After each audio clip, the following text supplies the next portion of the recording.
In today's video, I'm going to be sharing with you something super powerful known as detachment from outcome, and why and how a basic understanding of what detachment from outcome is will allow you to gain a new perspective on life and help you attract much more abundance.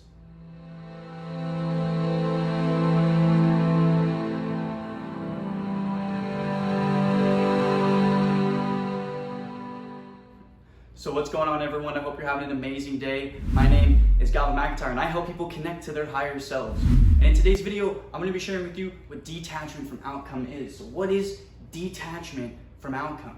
Detaching yourself from an outcome or a situation means you simply don't give a fuck what happens. Now, of course, you don't want to go too illiterate to it in the fact of the manner that you're just not thinking, but detaching yourself from outcome means you're good either way. It's a much more flowy vibe versus attachment to outcome, which causes resistance. So right here I have detachment equals attractive. You are much more attractive when you are detaching from outcome. Let me give you an example. Imagine you go into a bar with the intention of meeting a woman. You want to meet like your soulmate or your twin flame or something like that. And you go into the bar, and this is just an example, you go into the bar with this intention, but you have all this resistance in you because you're saying your ego mind, you're telling yourself, okay, if I act this way, do these things, then this person will pop up. It's almost as if you are putting down on a bullet like a checklist, like doesn't meet the requirements. And so that could block abundance. That's attachment to outcome. If I do this thing, then I will get a result. You're just attaching yourself to an outcome. And whether or not that outcome comes true, it causes way more resistance. And so if you were to detach from outcome in that situation, what you would see is you'd be much more flowy. Your energy would be much more flowy. You wouldn't be so attached and rigid in these different areas. And so instead of not talking to the girl that's sitting right next to you, who is potentially your twin flame or soulmate, you exile that opportunity because you're stuck in your own attachments. Right? So what the key to this is to become aware of your attachments. Become aware of the way you're thinking, and I'm going to help you with this right now. We're going to go over what ego is, and then we're going to go over the authentic self. So ego. Your ego is attached to your identity. Your ego is the identity you see yourself as, the person you see yourself as, creating your identity. As an example, if you work construction, you may consider yourself to be a construction worker. If you are a nurse, you can consider yourself to be a nurse. And the ego is attached to this identity. The ego is attached to this version saying, if I stay as this person, then I will get a solid outcome. A lot of things go into attaching yourself to your own identity. Things like your beliefs, comfort zones, fears. All these things accumulate an attachment to your identity of who you see yourself as.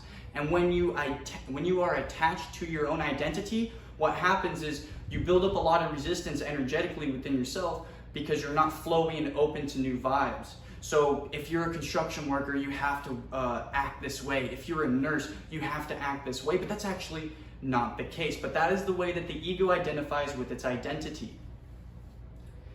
Ego, if then. I talk about this a lot in my YouTube videos because it's actually very powerful knowledge to become aware of. The ego resides in the if-then energy statement of externalizing your energy, your power, stating, if I act a certain way, if I do these things, then I will get a result. And the reason why your ego is attached to these if-then statements is because it's worked for you in the past, but it may not be working anymore. And so you're stuck in a comfort level of some sort, or a fear level of a lower vibration of attachment that's causing resistance in your life. And so becoming aware of your if-then attachments to your identity, you will create much more flow in your life. Resistance. The ego is a good servant, but a bad master.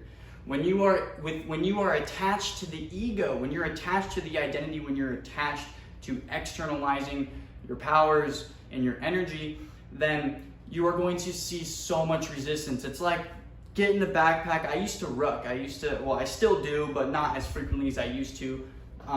It's like having a backpack on and you're just like, you have to be this person. You're acting. In a lack of better terms, you're acting. You're playing a part that maybe you don't prefer to be. Maybe you don't want to be this construction worker. Maybe it served you for the time it has, and maybe now you want to go away from that and move on to something else. But you may be seeing yourself having a lot of resistance in making that decision because of those deep-rooted attachments you have to the if I do this, then. It's like if you are working a 9-to-5 job or a job of some sort where you're working for an employer that you're not too passionate about, the reason you may not be making the decision to go to the next level that you prefer is because you're safe in knowing, you have this comfort level of knowing that there is a paycheck coming in, blah, blah, blah, every other week or something like that. And so that's going to cause resistance in all of those things, and that's like a comfort level. It's a comfort zone. So what is the authentic self? The authentic self is you, your true infinite self. You are a multidimensional, infinite spiritual being having a temporary human experience. You are naturally enlightened. You are naturally authentic. Your authentic self is you, a version of you like when you were a child and you just didn't give a fuck about anything really, and not in a negative way, but in a sense that you didn't care what people thought about you. You didn't mind opening up and going to talk to people. You were very expressive. And that is your authentic self, your true self. The authentic self resides in non-attachment. The authentic self is not attached to outcome, because the authentic self is already whole and complete. You are already whole and complete. To realize this and really become aware of what the authentic self is, the true infinite nature of who you are, start thinking about some things like, what's your favorite color? What do you like to wear? What's your favorite type of music? What do you like to do for fun? And as an example, if your true infinite self loves the color green, that's my favorite color, I absolutely love the color green. Yet I want to fit in with this group of people and they all like the color blue. So I'm gonna lie to myself and create this ego, and create this persona, this identity, this false identity to fit in with this crowd. And maybe there's a payoff for it. Maybe they're giving me safety or something, or a comfort level of some sort. That's a good way to start to understand it. If you can become aware of the things you really are, but you're not being that version of yourself because you're attached to what the external world around you is going to think about you, it's okay, be yourself. The world, in a world full of yourselves, if everyone was the exact same, you'd want to be different. So be different, be yourself, express yourself, open up. That's the key. So now the authentic self, instead of the if-then statements, the authentic self is in the I am statements. I am is super powerful. When I became aware of what I am truly means, completely changed my life. I am is a statement. You are stating and you are believing in yourself. When you were a child and you would go to talk to someone, hey, look at this cool rock. You weren't attached to how they were going to react to it, and you didn't have a type of, you didn't have an ego with it. You opened yourself up, you were free. And so when you're in the I am statements, you're saying I am, that is literal manifestation.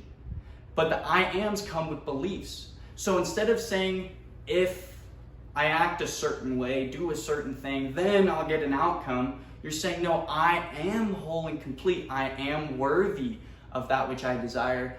I am abundance. That's the I am. That's your true infinite nature. It's your true authentic self. And so, of course, the authentic self is in flow.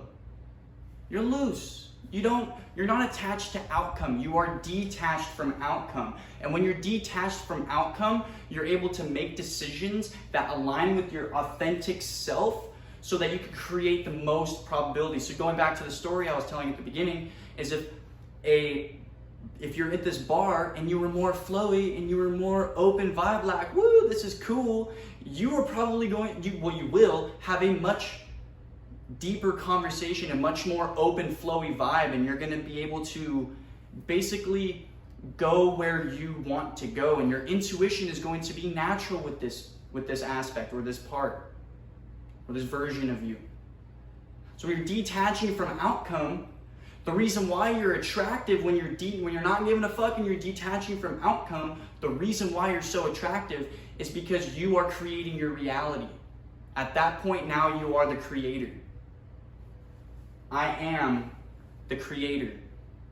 I am whole, I am complete, I am abundance. So when you detach yourself from outcome and you come flow, you're not gonna stay in a rigid, I have to be a construction worker. Imagine this, you're going to school and you gotta this was me when I was in high school, because I had my spiritual awakening when I was 16 years old back in 2018. I was a junior or so in high school. And what had happened was, it went from, when I became aware of detachment from outcome, what happened was I'd be like walking around school, like strutting my shit, and just like getting trying to attract women specifically to think of me a certain way, create an ego that other guys were necessarily, or maybe not necessarily, afraid of me in a certain way. Oh, respect that guy. But it was literally physically hard because I had my backpack straps really tight, and I was very fit, for lack of better terms, and so I used that egotistically to my advantage, and I'd be walking around look at me, but it was so hard to do that. And when I became aware of this, what happened was I stopped doing that. And you know what happened when I stopped doing that? Oh, I felt so much better. I felt like, wow, I don't have to strut around for any reason. If it's meant to be, it's meant to be type of thing. So why am I stressing myself out, pretending to be somebody I'm not? And the key to this is confidence. Have confidence in yourself. I am confident. I am worthy. When you have confidence in your own skin, when you put the cameras back on you and you're in your own frame and you're confident in yourself, well then what tends to happen is you start to just be loose. You become flowy. You have to be confident within yourself first to attract abundance. When you're in a state of confidence, when you're in a state of I am confident in self, that version of you that's trying so hard is not present anymore. And so you get to be the version you want to be. And when you are being your true authentic self, it attracts your friends, it attracts your vibe. You ever notice how you switch your personality? Your friend groups tend to switch as well. So think about that, and I hope that has helped you guys a lot, because like I said, when I became aware of this was absolutely amazing. I stopped hanging out with friends and stuff in high school that they weren't authentic to me. I found myself, in a sense, lying to myself and my identity of who I thought I was and who I was being, or who I was doing, and not like that. But when you're in a state of being, you are much more attractive than that of doing. So for more videos, go ahead and comment down below. I would love to see what kind of topics you guys want to talk about. This stuff really interests me. I hope it interests you as well. If you would like to make a huge difference, please go ahead to the1111.com. We are donating 25% of our total profits monthly to Charity Water, which is a nonprofit organization funded directly by the people to bring clean, safe, fresh drinking water to developing countries and just those in need. If that interests you and that sparks your little divine spark, then go ahead and head there. 25%. It's going to charity.